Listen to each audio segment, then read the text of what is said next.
Kim Jong-un, the North Korean leader, has just paid a visit to President Xi Jinping of China, preparatory to his potential meeting with President Donald Trump of the United States.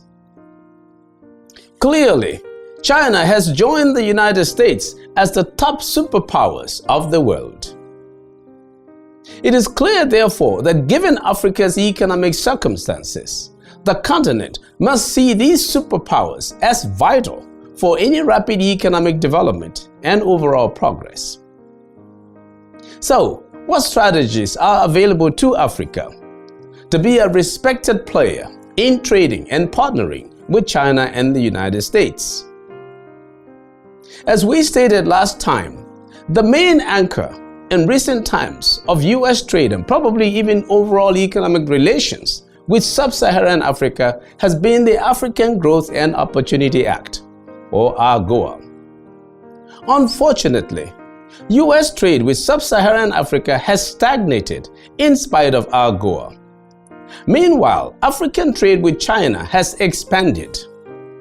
In 2012, China had a trade value of about $200 billion with Africa, compared to about $108 billion of U.S. trade with the continent. So, what does this mean?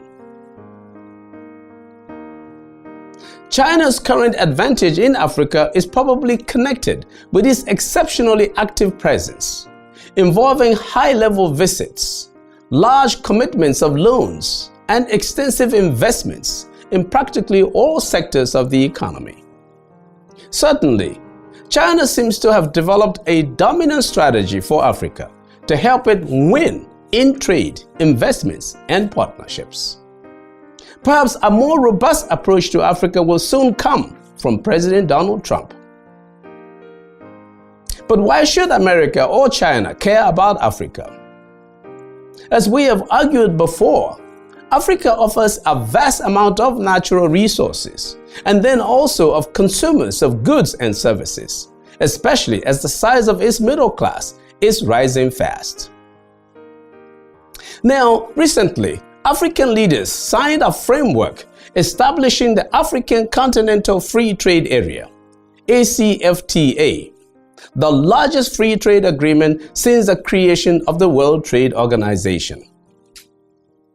The Free Trade Area aims to create a single market for goods and services in Africa. By 2030, the market size is expected to include 1.7 billion people, with over $6.7 trillion of cumulative consumer and business spending. So maybe this is what the African dominant strategy will be built on, if all the countries ratify it. So if that's it, let's just do it. I'm Magnus Kpakol, and that's my view.